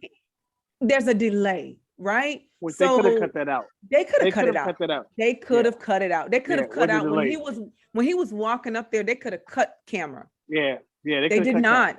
They did it on purpose. Right. So they did it on purpose. Hence why I want to believe that it was staged, but then maybe it wasn't. At the end of the day, I don't know. I just want to say, for the record, for anyone that's watching, anyone that will watch or hear this later on, I totally agree with what you're saying, Doc. I am very passionate about protecting what's yours, all of us, my man, your woman, whatever it is, right? Our families, daggone it, the honor of our freaking families. As Black people, I am huge on that. I'm not going to be out in these streets acting a fool. My husband or my boyfriend got to come drag me out in the street. I know how to carry myself as a woman. I'm going to represent him and myself well. But I want to feel that he's covering me. Yep. That's all. That's it. So in the reality of things in this present day, the most unprotected class in America right now is the Black woman. On so many different levels. So maybe what we learned out of this is that ultimately the responsibility for protecting our Black women starts with the Black man on all levels. Comedic, love-wise, relationship-wise, financially, all of that. And that's the lesson in this maybe, that if it means that Black women are off limits on sensitive jokes, then so be it, and disrespect, or what may be perceived as disrespect. Because I think that until we show America that we are serious about protecting our Black women, no one else will become serious about it. Because one thing for sure, ain't nobody else gonna fuck with Jada no more or say nothing about Jada, Black or white. That's for sure, because we'll this. Well, I just don't agree with the actions taken, because I think, I guess there could be some positive benefits about it, and I like this speech about protecting Black women. I feel that, being raised as a single parent and things like that, I feel all about, protecting Black women. I'm the first one to be rah, rah, rah. My wife like, yo, chill, relax. It's not worth it. Okay, all right, you sure? But that I can go from a 0 to 1,000 quick. Right. So it's like, yo, chill. Right. So she like, chill. That's not worth it. Right. Yeah. We're not gonna do that right now. We're not doing that. We're not about the rest of our evening right now. Right. So, that's the, like I said, everyone can speculate what they would have did, should have did, how it should have been handled. I just overall think that it's a conversation. It's a conversation in America right now. It's a conversation worldwide right now. But it really needs to be a conversation in our own community, right? Like we have right now, because you guys changed the way I look at some of this. I will admit that. You changed my views on some of this. And the fact that Black women do feel so unprotected, and like, why was it a joke? How could you not know Chris Rock? You got a team of writers that's writing your jokes. You're not writing these jokes. How could no one not know that she suffers from alopecia? We're not gonna believe that. You say he had a statement that he didn't know. Someone in your team had to know this. So, that I'll agree. I agree with you. Like, and there's history of some beef with them. So comments being made before. So, it's just unfortunate. Two powerful Black guys. There had to be a better way to handle this. Yeah. There had to be a better way to handle this. And Chris Rock probably should make a statement. But he made the statement. So, I hate that it happened. I felt some kind of way. I felt like, damn, you act like you know them. Like I was struck by it because of the image that is displayed worldwide, not just America. Like I said, I was watching CNN. They had a report from like France or somewhere talking a different language, talking about this. So as a Black man, I felt some kind of way like, damn, come on, man, we could be better than this. And Will Smith, you like, you're not the softest, but you may come into Miami, song, rap song, you the Fresh Prince of Summertime. Bel-Air. Come on. Yeah, you Fresh Prince. Summertime. Yeah, you made So summertime. listen, You don't so even we have, curse. You don't even curse and rap. You out here slapping people. look, would it have been more comfortable if 50 Cent would have did it? Right. Now see, Right. now me, now say, yeah, I We would have would've backed done him. I would have been Right. embarrassed. I would have been embarrassed as a black, first of all, being black, and then I was like, oh my God, I'm so But see, embarrassed. We I'm not expect going to 50 work. Cent to walk up on the stage and pep slap somebody. No, you'd have been Yeah, like, see, like, okay, no. all right. When Kanye got on stage, was anybody surprised? You was like, okay, yeah, that's Kanye. When Kanye got on stage, when was Miley Cyrus get that water, whatever her name Yeah, was? yeah. He's snatching it. Everybody's like, okay, that's Kanye. right. Okay. We're What's the big deal? selective Like, what's around the these big deal? streets, What's the man. big deal? That's Kanye. What's the big deal? We- Y'all ain't know that Kanye? We cannot be selective, guys. We do not This the condone after- violence. this- Just again, This the disclaimer post-college for the dropout show. Kanye. Right. Disclaimer for the show. We do not condone violence. No, We, I don't. I believe in love, not war. So, but I also stand by, although I wish he would have perhaps handled it differently, I am 100% behind any man or woman taking care of what's theirs. I said this earlier. If it was me and my siblings we used to fight back in the day, right? But that was us. We can't go in these streets and you now want to fight them because Right. I'm gonna have some problems, right? Right. So this is just who we are by nature. That I think I can have this issue with this person. You can't have the issue Right, with this right. person. So And that's what we've created now. That's what we've created. I don't mean to cut you off. That's what we've created now, where now the rest of the world can have a problem with Will Smith and Chris Rock. You know what I'm saying? So now all of a sudden, the Academy Awards is investigating this. They're looking at the footage. They're doing a review of this. They're looking at the bylaws and what can happen with the bylaws. Not because Chris Rock was offended, not because you or I was offended, but because the white people sitting in the audience was offended and appalled that how such a thing happened at the Oscars. You know, because that's prestige. Okay. Right. All right. Let's take a spin. We got to get out of here. But before I go, I always love to do this. Doc, it has been wonderful having you here. First of all, been a good conversation. I got to come out there to the actual cigar bar and just chat it up with you. Right. But listen, I love to ask these questions. I always talk to women, but I love to know what men think, and I want to know what the lessons learned, your lesson that you've learned. So first question is, tell me one lesson that you have learned about life. Man, it's short. Time really does fly. We use that saying cliches, but it really does. It really does. Turning 50 last year, I've learned that, me and my folks, we joke. We say, you only got like 20 summers left, 25 summers left. And when you put it in perspective like that to people, think about that.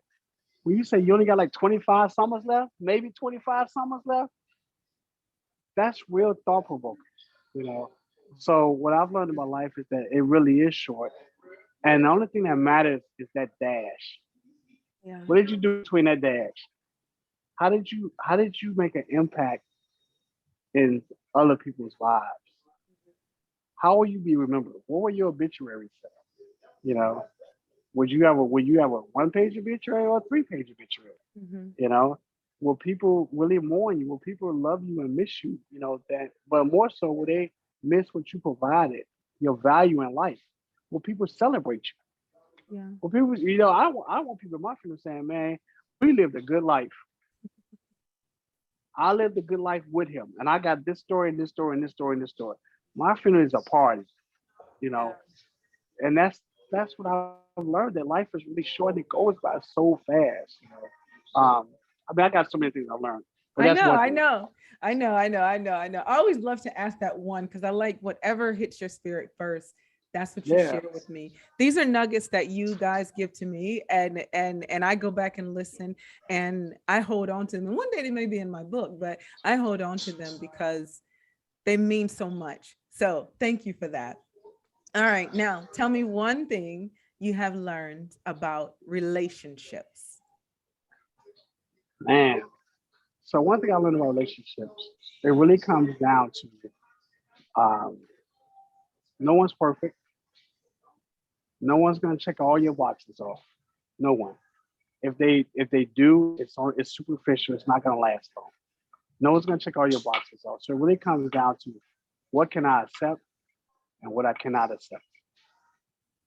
Because everybody gonna have a quirk, everybody can have an issue, everybody can have something you don't like about them, whatever it may be.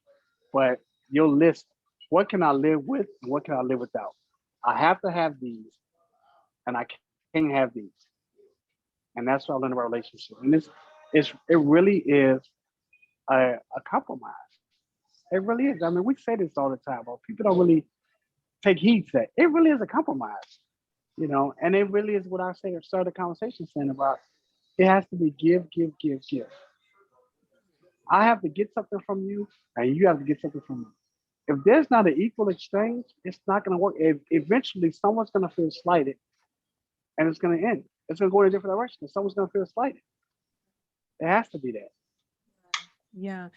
Before I get to my almost last question, you're saying that it's relationships are, what I hear is relationships are transactional. I grew up believing that you're supposed to love people unconditionally, and you give and you give and you give and you give and you give. I did not grow up in an environment that taught me properly that it's transactional. Most of us didn't. And here's the thing, maybe because in my home, especially growing up with my siblings, it was just automatic. Like everything was, we would just love all the time, Yeah. So You I grew up didn't sharing. separate. Yeah, I didn't know that there was a place that I would find myself where it wasn't, now I use the term transactional. I didn't know that. I just thought everyone was busy giving. I thought that's what we did. But then life taught me that there are some takers out here. Mm-hmm. And for people like me, who's a natural giver, I can fall victim to to the takers. So now I've learned to request and require Yep. what I need upfront. And Yep. if by chance it makes you uncomfortable, then you're not the right connection for me. Right. Whether it's friendships, whether it's relationship, whether it's it doesn't Absolutely. even matter. So I'm glad And you brought that up. And the not so surprising thing about what you said, givers get gratitude out of giving so much. So it's hard for you to decipher when you should be receiving sometimes because you love giving. So whether I'm appreciating you giving or not, the fact that you're giving and I'm receiving is a feeling of gratitude towards you. Yeah. So you lose, I'm not receiving in exchange. But that's the way most of us was raised. Particularly a lot of black women were raised like that. Like to give, give, give, give, give, give. And then eventually you wake up and it's like, yo, that's not the way it's supposed to be.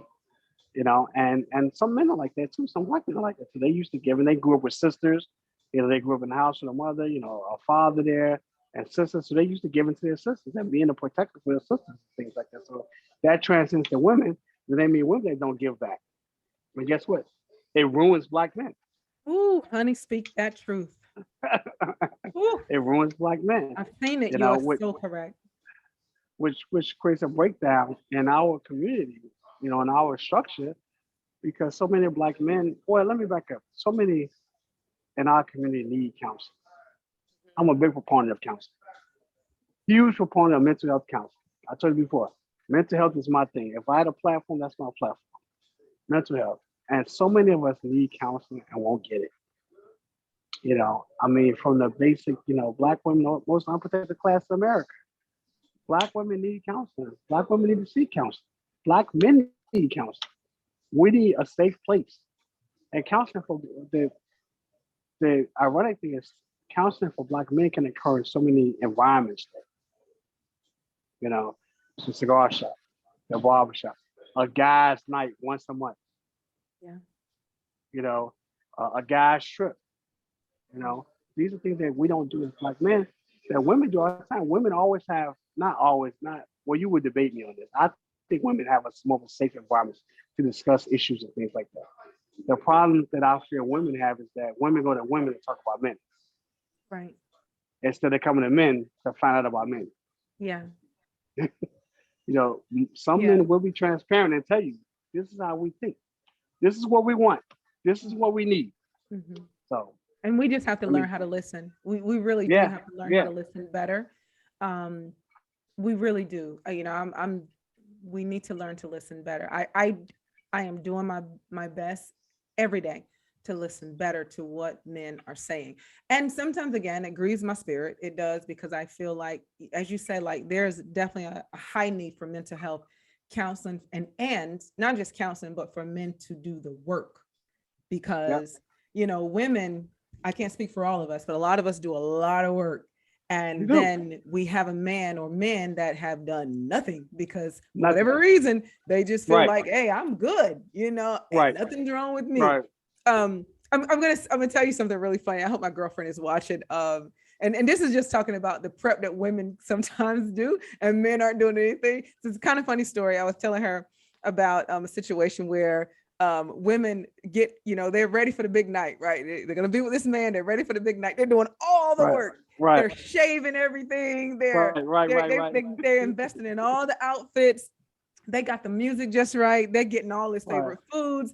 You know, right, like I think it was on Sex and the City, the movie. The young lady, she's putting sushi all over her body and she's doing all this stuff just right, because she's prepping for this man to enjoy what is coming to him. And then he's done nothing. He doesn't show up. He just walk in the door. And I'm like, why aren't men working as hard to I'm bring here. the goods? I'm here. Right? I'm They just here. like, you are not the prize, you know. So, Right, you know, I'm saying this because she and I were talking about it the other day. I was like, oh my God, you're so right. I was dying laughing. I'm like, right. when I think about getting prepared to be with a partner, you got all the stuff to go through, and he's doing nothing. He just shows up. I don't know. You know what? And I don't know. I don't have a response to that. I don't Right? know. You know, I think that some men do prepare. Some Let me men say do that. prepare.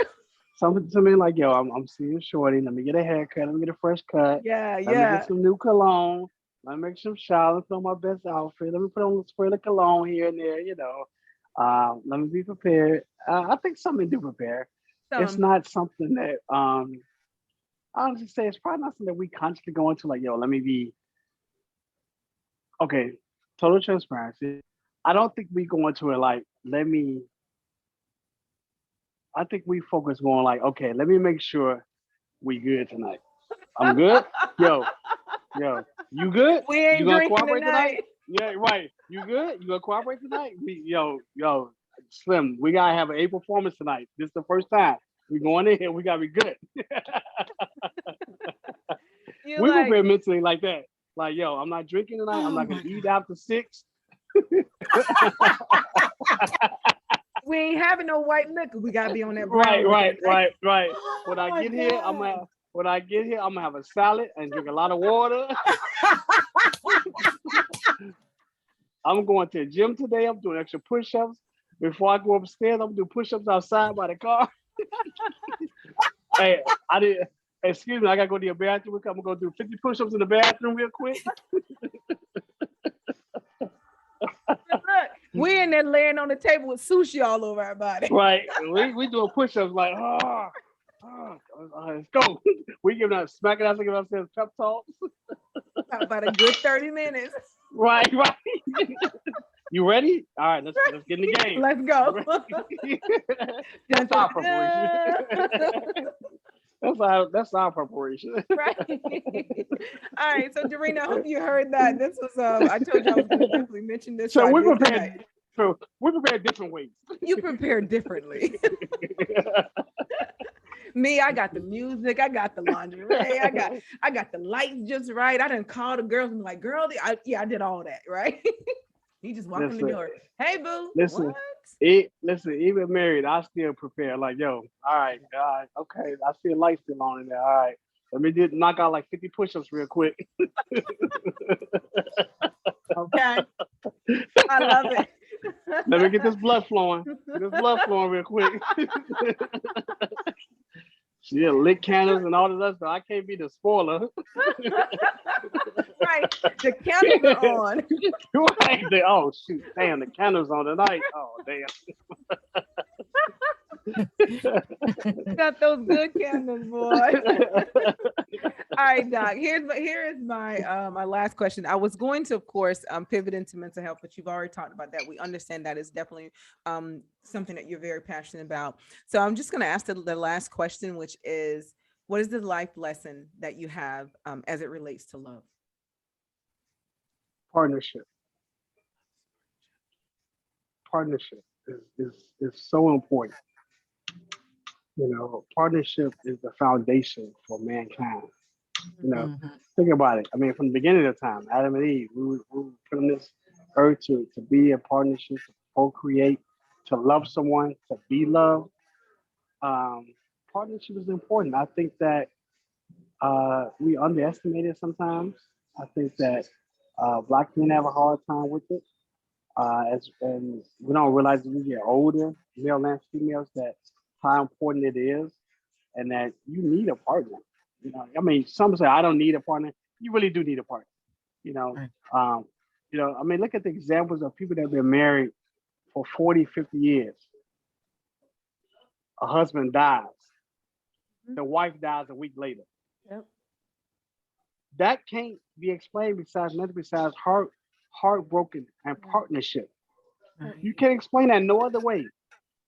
I mean, unless they both were sick. There's been a lot of cases, both people not being sick, but they've been a partners for 30, 40, 50 years. One dies, they're so heartbroken that they died. That cannot be explained besides love and partnership. I think it's so important to have someone in your corner, and whatever your choice of partnership is, whatever your sexuality is, whatever it is, however you love, you love. Yeah. But I think, Speak that. Yeah. yeah, I just think partnership is so important. Love is so important, deep love. And, you know, I'm expanding more than what you're saying now, but compassion, understanding, you know, sacrifice, love, uh, loving someone more than they love you, than they love you. And that can alternate, or you can be one-sided. But I think it's so important to have that partnership. That is for me, at least. And that's what my wife gives me, you know. So I think that's important. This has been so How do good. you find it? And that, you know what? Let me say it too. Partnership doesn't have to be marriage either. That's right. It doesn't have to be marriage. Partnership is partnership. Someone that you know you can depend on, you can call. A good day, who can you should be able to call that person a good day and your most horrible day. Yeah. Yeah. The same person. Should be more than one person. Should be the Yeah. same person, you know. So yeah, that's what I feel right there. Wow. And it's amazing. A lot of these answers came to me. I gave you the first thing off the top of my head. Which is what I love. I know. That's what I love. I love that. I Right. think that's where our heart is at. I think when it comes out Yeah. like that, it's like, oh, you know, you speaking from your heart. First thing that pop in your head, it comes up from your heart, I believe. So Right. this has just been so good. This has been rich to my soul, Doc. I have truly Good. enjoyed talking with you today.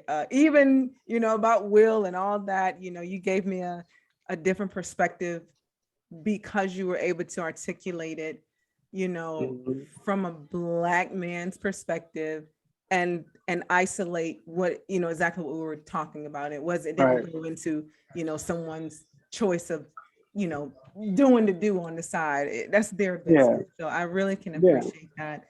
So Facebook, I hope y'all enjoyed this. This was good. Guys, make sure you go out there and check out Cigars 210. Doc, can you tell people where we can find you and where we can follow you? Because I know you're out on social media as well. So can you share that really Yep. quick? Instagram page is Doc_Cigar King. And Cigars 210 page is Cigars_210.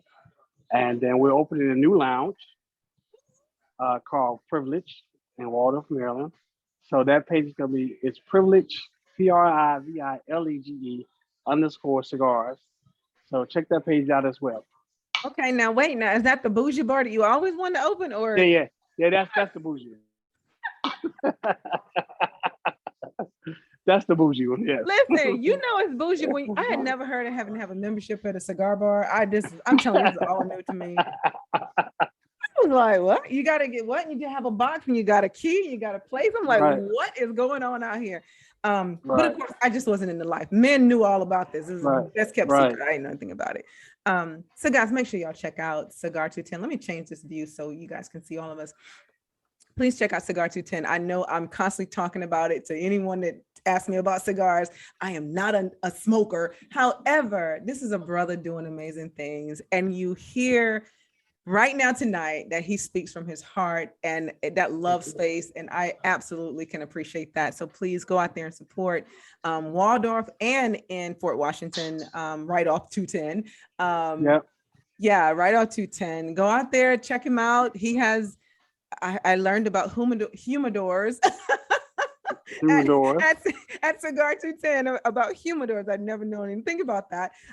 So definitely go out there. It's a really, really cool space. And I believe, honestly, that you will probably feel like it's home. It definitely feels like a cheer spot. So get out there. All right, Monica, do you have anything to say to our guest before we let him get out of here? What, Monica? What, Monica? What? I do, but there isn't enough time. What? So, What, Monica? Shorten it up. Shorten it up. Give him a clef note. Give him a clef note. You got 1 minute. I'm not good with shortening. You know I'm not good with shortening. 1 minute clef note. Come on, you got to bless him. 1 minute clef note.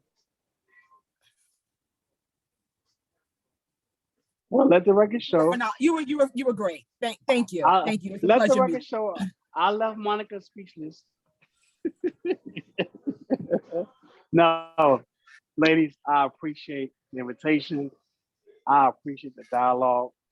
I definitely appreciate the conversation. I learned some things. I will say that. Monica touched me on some things. Queenie, you have me see some things in a different light about this whole situation that I wasn't aware. I mean, I was blind to. I was only looking at it from a Black man standpoint, which is my only perspective. So that's kind of what we've been talking about.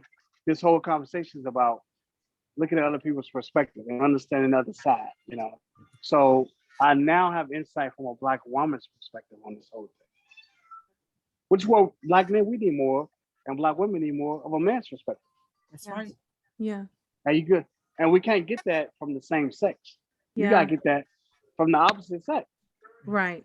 And you also can't get it screaming and shouting. And you know, so I told Monica earlier, I was like, oh, I just need to calm down because my spirit was high.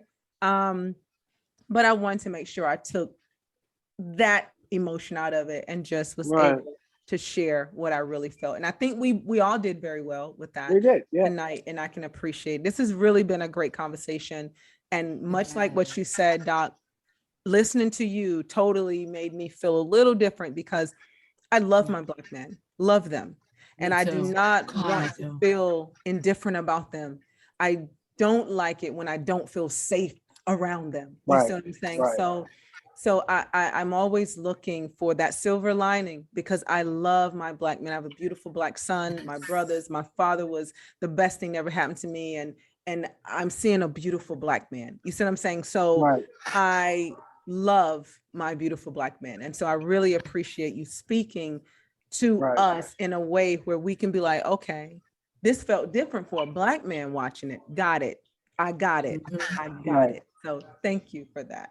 Thank you, ladies. All right, everyone. Hey, this is your girl, Queenie Love. I'm about to stop this from streaming on Facebook. I have had an amazing night with you guys out there on Facebook. Continue to hang out with us. Next week, we have Brother Timothy McLean. He's coming, going to be talking to us, and he's definitely speaking mental health, and he's also speaking healthy relationships, marriages, and so on and so forth. This is going to be amazing when he comes. So I truly want you guys to join us next Monday, same time. We'll have McLean out here with us. I'm going to stop the stream. Thank you, Facebook, for being here with us. We love you. Good night.